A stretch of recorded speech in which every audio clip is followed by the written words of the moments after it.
Assalamu alaikum. और I am Ali here, student of the chartered accountancy. जैसा कि हम चैप्टर नंबर 6 को डिस्कस कर रहे थे, जिसमें हमने एक्सरसाइज 6.1 का question number 1 with basic concept with good understanding के साथ हमने डिस्कस किया था। अगर आप बिल्कुल ही क्लास 9 की स्टार्टिंग से लेक्चर देख रहे हैं तो आपको इजी तरीके से समझ आ जाएगा कि मैंने क्या उसमें समझाया था। अगर आपने वो वीडियो नहीं देखी तो इसी प्लेलिस्ट के अंदर आप वो पार्ट 1 को देख सकते हैं, ये पार्ट 2 है, ठीक है। तो जैसा कि क्वेश्चन नंबर 2 को अगर मैं पढ़ूँ तो क्वेश्चन नंबर 2 हमारे पास ये है, find the highest common factor of the following expressions by factorisation. ठीक है सर हमारे पास क्वेश्चन ये है, तो सर से क्वेश्चन का मतलब क्या है। सर मैं हाईएस्ट कॉमन फैक्टर तो आपको कल बता चुका था, सॉरी मैं आपको प्रीवियस वीडियो में बता चुका था। तो हाईएस्ट कॉमन फैक्टर मैं आपको दोबारा बता देता हूँ, the common number of share which is used by both numbers. मतलब ये कि जो भी नंबर्स गिवन हो उन सब का जो कॉमन शेयर होगा, उस जो हाईएस्ट कॉमन शेयर होगा उसको हम हाईएस्ट कॉमन फैक्टर कहते हैं। फिर भी आप इसकी प्रीवियस वीडियो में आप देख लीजिएगा, उसको मैंने बेसिक तरीके से अच्छे से समझाया हुआ है, ठीक है। तो एक्सप्रेशन हमें गिवन है और सर ये फैक्टराइजेशन क्या है। सर ये फैक्टराइजेशन हमें मेथड है, इस मेथड के थ्रू हमें इसको करना पड़ेगा, ठीक है। चलें, इसके जो जो मेथड्स होंगे, जो जो तरीक़ेकार होंगे, ये मैं आपको अच्छे से सिखा दूंगा, अच्छे से कराने की कोशिश करूंगा। इंशाल्लाह आप बहुत अच्छे से एलिजिबल हो जाएंगे। अगर आप बिल्कुल बेसिक से लेक्चर देख रहे हैं तो इंशाल्लाह मेरी कोशिश यही होगी कि आपको अच्छे से चीज़ें समझ आएंगी, और मैं श्योरिटी देता हूँ कि मैं इंशाल्लाह आपके मेरे MCQs की डिस्कशन विद क्वेश्चंस आप अगर अच्छे तरीके से फुली देखेंगे तो इंशाल्लाह आप प्रीलियम से लेके मंथली टेस्ट से लेके मिड से लेके इंशाल्लाह जो लास्ट एक्सटर्नल एग्ज़ाम्स होंगे उसमें भी बहुत अच्छे मार्क्स अचीव कर लेंगे, ठीक है। तो हम सर ये हमें एक्सप्रेशंस गिवन है, सर इसका क्या करें। सर इसको अब एज इट इज़ हम नीचे उतारेंगे। मैं एज इट इज़ नीचे नहीं उतारता क्योंकि मेरे पास स्पेस थोड़ा कम होता है ना। तो सर एक क्वेश्चन था मेरा जी क्या क्वेश्चन है सर। क्वेश्चन ये है कि सर ये मैं अगर लिख लेता हूँ इधर x² + 5x + 6। सर ऐसा क्या करूँ सर, इसमें ये भी तो हो सकता है सर मुझे कॉमन लेनी पड़ जाए। सर कॉमन भी तो ले सकते हैं सर इसमें फार्मूला भी लग सकता है। सर इसमें ब्रेक द मिडिल टर्म भी हो सकती है।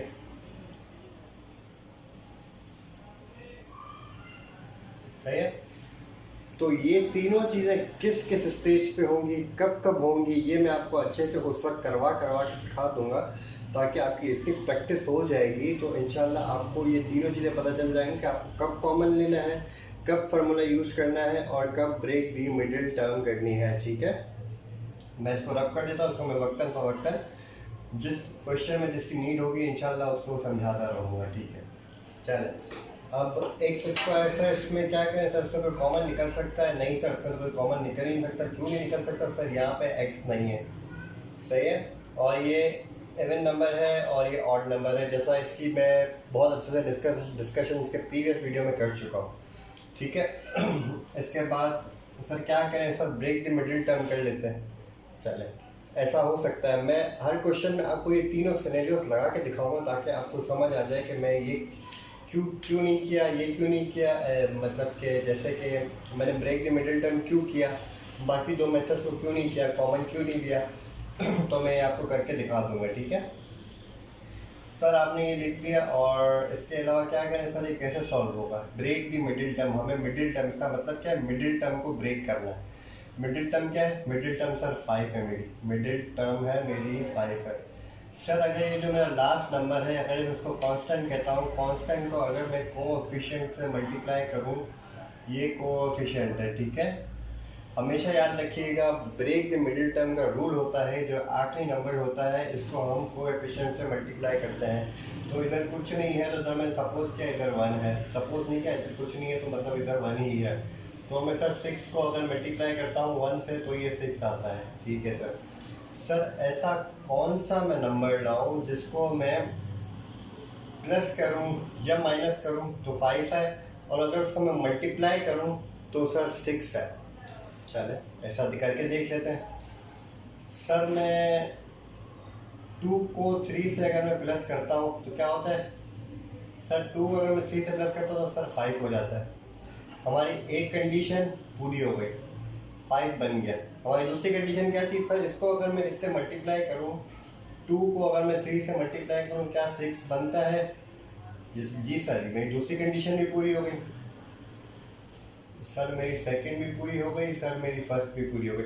अगर आपको ये चीज़ समझ में नहीं आई तो मैं आपको दूसरे क्वेश्चन में और अच्छे तरीके से समझा दूंगा। मैंने पूरी कोशिश की है कि मैं आपको अच्छे तरीके से समझाऊँ, लेकिन कुछ स्टूडेंट्स के लिए बिल्कुल ही बेसिक सी बातें हैं, तो इसलिए मैं आगे क्वेश्चन में और अच्छे से करवाने की कोशिश करूँगा। जितनी प्रैक्टिस करेंगे उतना आपका हाथ सेट हो जाएगा। ठीक है, तो ये क्या हुआ सर, हमारी जो ये वैल्यूज़ जो है sir break the middle term के काम आ जाएंगी। ठीक है, तो इसको हमने ऐसा लिखा, ये हो गया sir x² plus 2x plus 3x plus 6। Sir आपने ऐसा कैसे लिखा?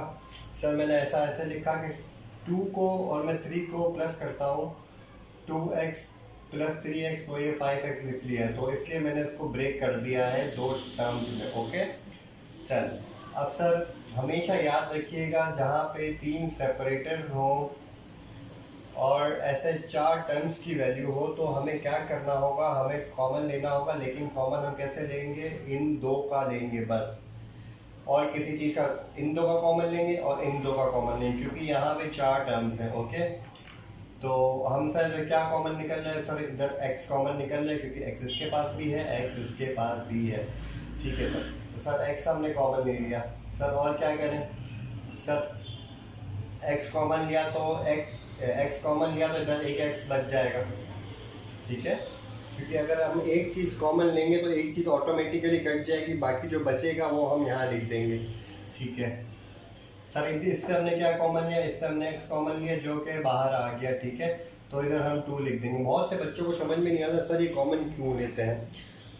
कॉमन को सिर्फ हम इसीलिए लेते हैं कि हम इस तरीके से भी लिख सकते हैं। ठीक है, अगर मैं रफ वर्क के ज़रिए आपको एक समझाने की कोशिश करूँ, अगर मैं इसी टर्म को मल्टीप्लाई करूँ, x को मल्टीप्लाई करूँ x के साथ तो x² हो जाएगा, और x को मल्टीप्लाई करूँ 2 के साथ तो 2x हो जाएगा। तो ये सेम उसी मेथड पे आ जाएगी। ठीक है, आई एम सॉरी मेरी राइटिंग थोड़ी ऐसी हो रही है क्योंकि मैं थोड़ा हैंड राइट नहीं कर पा रहा हूँ। ठीक है, तो इसको हम सही कर लेते हैं। ओके, ठीक है, तो बिल्कुल अब आपको आई होप समझ आ गया होगा। इसको हम ऐसे लिखें तो भी बात एक ही है, अगर इसको हम वैसे लिखें तो भी बात एक ही है, इसलिए हमने कॉमन ले लिया है। ठीक है, इधर plus as it is plus आ जाएगा। ठीक है, पहला क्वेश्चन है, मैं इसलिए ज़्यादा डीपली पढ़ाता हूँ ताकि आपको कॉन्सेप्ट समझ आ जाए।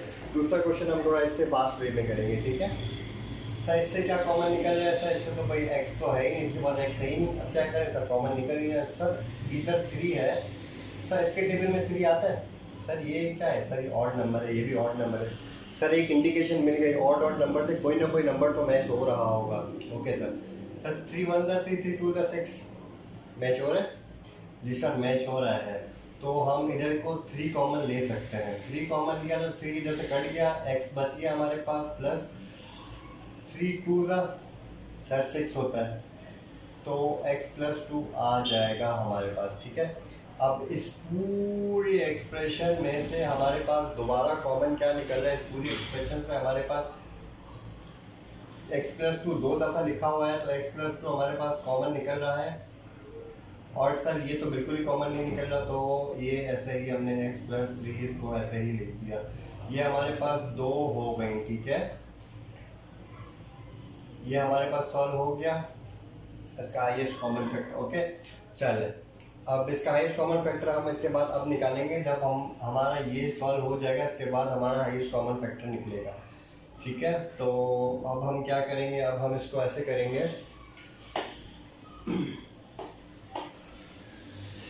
अब हम इसको ऐसे करेंगे, इधर हम लिख देंगे x² माइनस 4x माइनस 12। अगर हमने इसको ऐसे ही लिख दिया तो हम इसको सर क्या करें, इसको कॉमन निकल सकता है? नहीं सर, इसमें तो कोई भी कॉमन नहीं निकल सकता सर, फार्मूला लग सकता है? नहीं सर, कोई भी फार्मूला नहीं लग रहा है इस वक्त। ठीक है सर, चलें अब क्या करें सर, इसका वही क्या करें sir, break the middle term करें, 12 को 1 से मल्टीप्लाई करें तो क्या आ जाएगा सर इधर 12। इसको मैं थोड़ा सा मिटा देता हूँ ताकि मैं थोड़ा इजी मेथड से, अगर आपको स्क्रीनशॉट लेना है तो आप ले सकते हैं। ठीक है चलो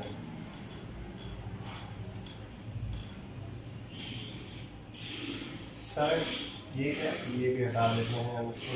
सर क्या है, 12 को मल्टीप्लाई करूँ 1 के साथ तो सर क्या आता है, 12 ही आता है। सर ऐसा कौन सा नंबर लाऊं कि मैं जिसको मैं प्लस माइनस करूं तो 12 ही आए, और प्लस माइनस करूं तो 4 आए, और मल्टीप्लाई करूं तो 12 ही आए। ठीक है, तो सर मैं 2 को 2 से मल्टीप्लाई करूं तो 4 तो आ जाएगा, 2 को 2 के साथ प्लस करूं सर 4 तो आ जाएगा, लेकिन मल्टीप्लाई करूंगा तो मेरे पास 12 तो आएगा ही नहीं, तो ये एक ऑप्शन कैंसिल हो गया। मैं इसलिए एक एक करके बता रहा हूँ ताकि आपको चीज़ें समझ आए। ठीक है सर, मैं 3 को 3 से अगर मल्टीप्लाई करता हूँ तो भी बिल्कुल मैच नहीं हो रहा, क्योंकि 3 को 3 से प्लस करेंगे तो 6 हो जाएगा, तो ये कंडीशन तो पूरी नहीं हुई।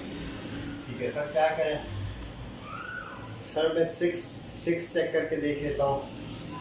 सर 6 को अगर मैं मल्टीप्लाई करता हूँ 2 से तो 12 आता है। सर मेरी एक कंडीशन तो पूरी हो गई कि 12 एग्रीगेट में इन दोनों को मल्टीप्लाई करूँगा तो 12 हो जाएगा। सर मेरी फर्स्ट कंडीशन पूरी हो गई। सर मेरी सेकंड कंडीशन क्या है, सेकंड कंडीशन मेरी ये थी कि इसको अगर मैं प्लस करूँ या माइनस करूँ तो मेरे पास 4 आना चाहिए।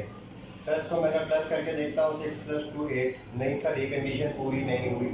सर इसको मैं अगर माइनस करके देखता हूँ 6 - 2 तो हमारे पास 4 आ रहा है। सर मेरी ये कंडीशन यहाँ पूरी हो गई है। सर कंडीशन पूरी हो गई तो हमारे पास ये बिल्कुल ही करेक्ट नंबर्स है। तो हम इसको क्या करेंगे, इसको हम ऐसे लिख देंगे x² - 6x + 2x। ठीक है, माइनस के 6 रुपये में से, ठीक है, माइनस, क्योंकि हमें क्या लाना है, हमें माइनस का 4 लाना है। ठीक है, माइनस का 4 हमें लाना है कुछ भी करके। माइनस के 6 रुपये में अगर प्लस के 2 रुपये गए, 6 रुपये आपके पास पहले ही कर्ज मीन्स आप मकरूज हैं 6 रुपये के, मीन्स 6 रुपये आपके पास नेगेटिव बैलेंस है, आपके पास 2 रुपये और आ जाते हैं तो है। तो आपने क्या किया, आपने मकरूज, अपनी जो मकरूजपन है उसको कम करके आप मकरूज अब 4 के हो गए। मीन टू से ऐसा होगा कि मेरे पास 6 रुपये का मेरा उधार था और मेरे अब्बू ने मुझे 2 रुपये इनकम दे दी, मीन्स पॉकेट मनी दे दी। ठीक है, तो 6 रुपये उधार, तो मेरी तो यही कोशिश होगी ना, जो 2 रुपये हैं मैं उधार में वापस दे दूँ तो मेरी लाइबिलिटी कम हो जाए। ठीक है, इसको हमेशा हम लाइबिलिटी कहते हैं। ठीक है, ये वर्ड अच्छे होते हैं, आप थोड़ा सीखने की कोशिश करें। मेरी कोशिश यही होगी कि मैं वोकैबुलरी भी आपको सिखाऊंगा इंशाल्लाह। तो -4 आई होप आपको अब समझ आ गया होगा, -4 ऐसे आ रहा है, और 6 माइनस का 6 मैंने इसलिए रखा और प्लस का 2 मैंने इसलिए रखा है, और माइनस का 12 एज इट इज़ आ चुका है। ठीक है, अब वही सिनेरियो है, वही मैंने आपको चीज़ें बताई थी, जहाँ 4 टर्म्स हो, 3 सेपरेटर्स हो, तो वहाँ हम 2 में 2 कॉमन लेंगे। ठीक है, 2 टर्म्स में से कॉमन लेंगे। ठीक है सर, क्या कॉमन आ रहा है सर, x तो पहले कॉमन आ रहा है क्योंकि x इसके पास भी है, x इसके पास भी है। ठीक है सर x अगर इसके पास से एक बाहर आ गया तो x इसके पास एक अंदर भी है पहले से। सर इधर 6 आ जाएगा क्योंकि x इसका बाहर कॉमन आ गया। ठीक है, इसके बाद मैं आपको मल्टीप्लाई करके नहीं दिखाऊंगा क्योंकि मैंने आपको पिछले इसी क्वेश्चन के पार्ट पहले में मैंने आपको करके दिखा दिया है। तो सिर्फ आपको उसकी अंडरस्टैंडिंग हो जानी चाहिए, आपको करना नहीं है किसी भी क्वेश्चन में, लेकिन आपको बस उसकी अंडरस्टैंडिंग आनी चाहिए बस।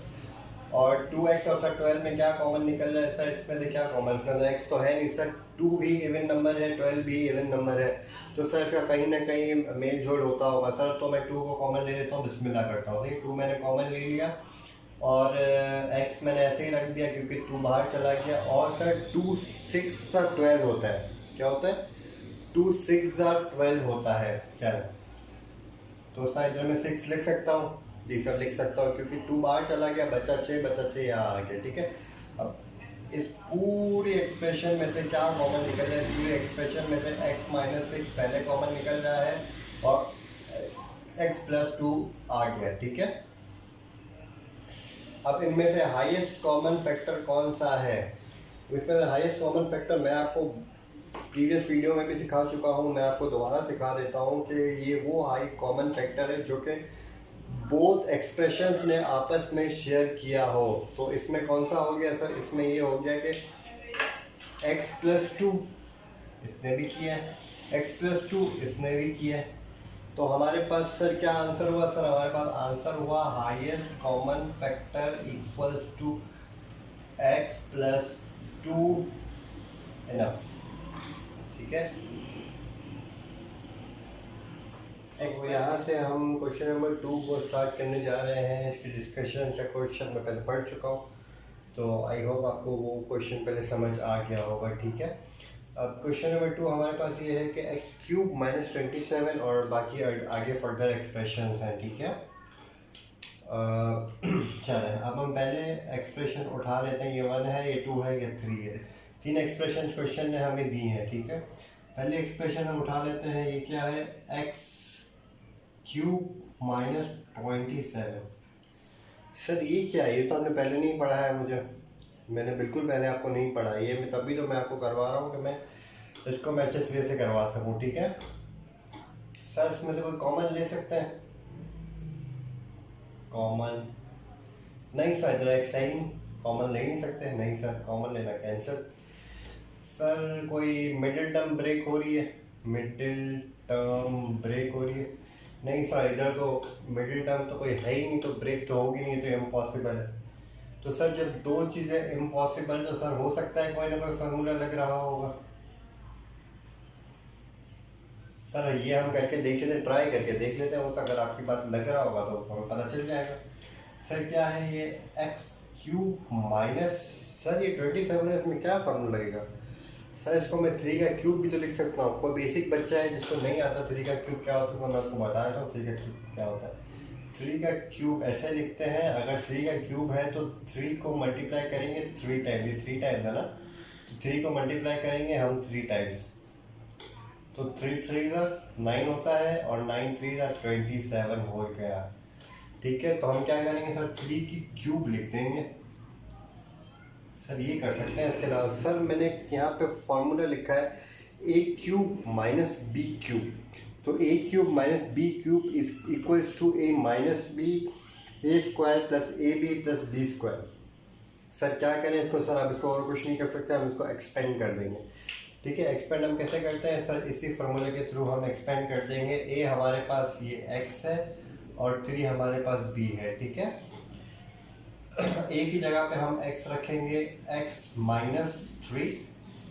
ठीक है, a², ये हमारे पास क्या है? x² प्लस a हमारे पास क्या है? x, और b हमारे पास क्या है? 3 प्लस 3 का स्क्वायर।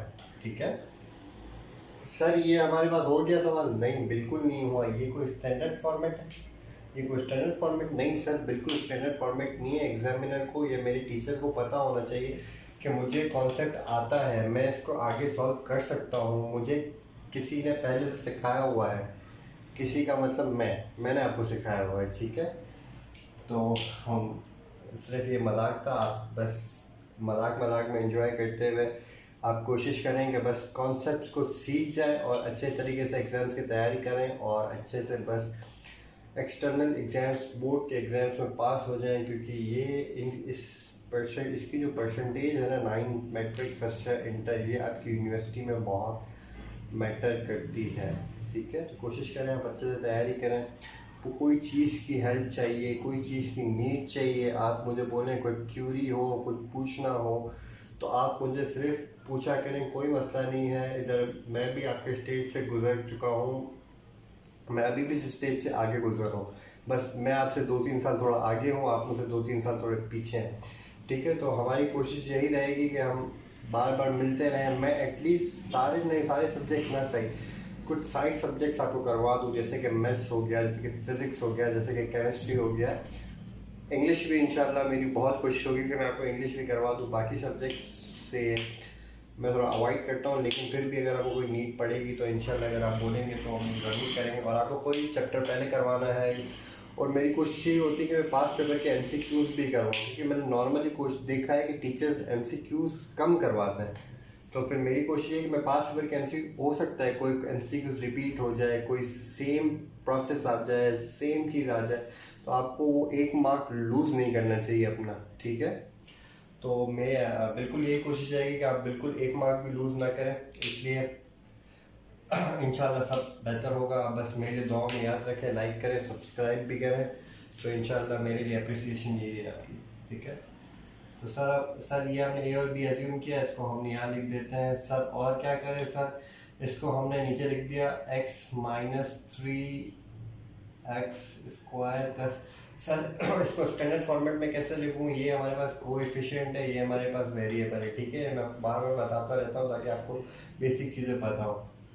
3x प्लस, सर 3 का स्क्वायर है, 3 का स्क्वायर है तो मतलब सर ये 3 2 दफ़ा मल्टीप्लाई होगा, ऐसे होगा, तो 3 3 का 9 होता है, ठीक है 9। सर ये एक फैक्टर निकला है, सर ये 2 फैक्टर निकला है। चल सर मेरे पास ये वाली इक्वेशन हो चुकी है। चल अब हम दूसरी इक्वेशन सॉल्व करने जा रहे हैं। X cube minus 6x cube plus 6x minus 27। Sir क्या करें इसका, सर कोई कॉमन निकल रहा है इन तीनों में से? नहीं सर, कोई कॉमन तो निकल ही नहीं रहा। Sir middle the break term हो सकता है? जी सर पॉसिबल है मिडिल द ब्रेक टर्म हो जाए। सर कोई फार्मूला लग रहा है? सर फार्मूला लग जाएगा, लेकिन ये है कि यहाँ पे 6x है, तो 6x में क्या इन दोनों को फार्मूला लगाएंगे, इसको हम कहाँ भेजेंगे? इसको तो कहीं नहीं भेज सकते ना, ये मिडिल टर्म है। इसको फिर हमारे पास लास्ट रिजॉर्ट यही बचता है कि हम मिडिल टर्म को ब्रेक कर लें, मतलब हमारे पास ये ऑप्शन फिजिबल होगा, ठीक है। फिजिबल मतलब सुइटेबल होता है, ठीक है। एक्स क्यूब हमने वैसे ही लिखा, मैंने आपको एक चीज़ बताई थी, ये अब हम इसको हटा देते हैं। एक्स मैंने आपको क्या बताया था, ये जो कांस्टेंट होता है इसको मैं मल्टीप्लाई करवाता हूँ इस कोएफिशिएंट से। यहाँ अभी तो 1 है, लेकिन अगर कुछ और होता तो मैं उसके साथ मल्टीप्लाई करवा देता। तो 27 मल्टीप्लाई 1 इक्वल्स टू 27 हो जाएगा। सर ऐसा क्या करूँ कि मैं 2 नंबर्स मुझे ऐसे बताएं कि जिसको मैं प्लस या माइनस करूं तो 6 है, और अगर उनको मैं आपस में मल्टीप्लाई करूं तो सर 27 है। सर अब मैं तो एग्ज़ाम में बैठा हूं, मुझे तो आता नहीं है, मैं क्या करूं? सर मैं क्या करूंगा, मैं पहले देखूंगा कि सर मैं 2 3 2 6, लेकिन सर कोई ना कोई तो बड़ा नंबर ही होगा, छोटा नंबर तो हो ही नहीं सकता, क्योंकि ये 27 है, ये 6 है। चल तो फिर क्या करें सर? अगर 10 को मैं 6 से मल्टीप्लाई करता हूँ, ट्राई कर लेते हैं। 10 मल्टीप्लाई बाई 6 इक्वल, सर ये तो 60 हो गए, तो पॉसिबल ही नहीं सर, आप तो बहुत आगे चले गए। चल ऐसा फिर नहीं होगा। सर 8 को मल्टीप्लाई बाई 6 करूँ तो सर 40 होगा। सर नहीं, ये भी आप बहुत आगे चले गए। तो सर मैं क्या करूँ, सर मैं क्या करूँ, सर मैं क्या करूँ? मैं अगर इधर 9 ले लूँ और इधर 3 ले लूँ, ठीक है सर, अभी हो सकता है? जी सर अभी मेरे पास हो सकता है, क्योंकि ये 27 है, इसको 9 का टेबल लग रहा है। मैंने ऐसे इस तरीके से करके इसको अज्यूम किया कि इसको कहीं ना कहीं 9 का टेबल लगेगा। तो फिर 9 3 का 27। सर एक चीज़ तो आ गई सर, मेरे पास ये चीज़ भी हो रही है, अगर मैं 9 को प्लस करूँ और माइनस 3 करूँ तो मेरे पास 6 आए जा रहा है, जो कि इसके बराबर है। सर आंसर तो आपने निकाल दिया, बिल्कुल यही था, ठीक है। तो हम क्या करेंगे सर, प्लस का 9x माइनस का 3x माइनस का 27, ठीक है, ये ऐसे हो गया। हम इसको नीचे उतार लेते हैं कि इसमें से हम ये कॉमन ले लेंगे, जैसा कि मैंने आपको बताया था, ठीक है। एक्स स्क्वायर, और इसमें क्या कॉमन आ रहा है, इसमें x कॉमन आ जाएगा, और x प्लस 9 हमारे पास एज इट इज उतर जाएगा, ठीक है। सर हम इसमें इधर भी माइनस है, इधर भी माइनस है, पहले तो माइनस कॉमन आ जाएगी, ठीक है सर, माइनस कॉमन हो गई है। और सर जब 3 का टेबल भी लग रहा है, 3 के टेबल में क्योंकि 3 भी आता है, 3 के टेबल में 27 भी आता है, 3 9 27 होता है, ठीक है। तो इधर हमने x उतार दिया, और आपको पता है जब हम सेपरेटर या माइनस बाहर कॉमन लेते हैं तो अंदर वाली साइन है वो चेंज हो जाती है। तो ये इधर माइनस है तो अंदर वाली साइन चेंज हो जाएगी, तो ये प्लस हो जाएगा और इधर 9 आ जाएगा, ठीक है। तो इसका कॉमन ले लेते हैं, x प्लस 9 x माइनस 3 हमारे पास आ गया, ठीक है। हमारे पास तीसरी एक्सप्रेशन क्या थी? तीसरी एक्सप्रेशन सर ये थी 2x स्क्वायर माइनस 18, ठीक है। सर इसमें कुछ कॉमन निकल रहा है? सर इसमें तो पहले ही कॉमन निकल है, तो आपने पहले ही पूछा और पहले ही कॉमन निकला है। सर क्या कॉमन है? 2 के टेबल में 2 भी आता है, 2 के टेबल में 18 भी आता है, तो ये तो कॉमन निकला है। तो सर अगर मैं 2 को कॉमन ले लेता हूँ तो इधर बचेगा एक्स स्क्वायर माइनस 2 के टेबल में 18 कब आता है? 2 9 ज़ा 18 आता है, ठीक है। चलो अब सर अब क्या करें? सर ये बच गया हमारे पास, इसका क्या करें सर? ये जो हमारे पास बच गया एक्स स्क्वायर माइनस 9, सर इसमें देखो कॉमन निकल सकता नहीं? सर कॉमन तो नहीं निकल सकता। सर मिडिल टर्म ब्रेक हो रही है? नहीं सर, मिडिल टर्म तो है ही नहीं, तो ब्रेक कहाँ सके? सर कहीं ना कहीं फार्मूला लग रहा होगा। चलो तो कहीं ना कहीं फार्मूला लग रहा होता है, ये होगा हमारे पास x square, sorry x square minus 9। अब 3 का अगर हम स्क्वायर लेते हैं तो 3 मल्टीप्लाई बाय 3 इक्वल्स टू 9 हो जाता है, तो हम इसको 3 का स्क्वायर ले लेते हैं, ठीक है। तो जैसा कि मैंने आपको बताया था, a square minus b square equals to a plus b, a minus b होता है। तो इधर हमारे पास ये ए है, ये हमारे पास बी है, तो उसको अगर हम फार्मूले की सूरत में एक्सपेंड कर देंगे तो कोई प्रॉब्लम नहीं आएगी। तो हम इसको एक्सपेंड करेंगे अब, ठीक है। ये ए है और ये हमारे पास बी है, ठीक है। तो x प्लस 3 हो जाएगा और x माइनस 3 हो जाएगा हमारे पास।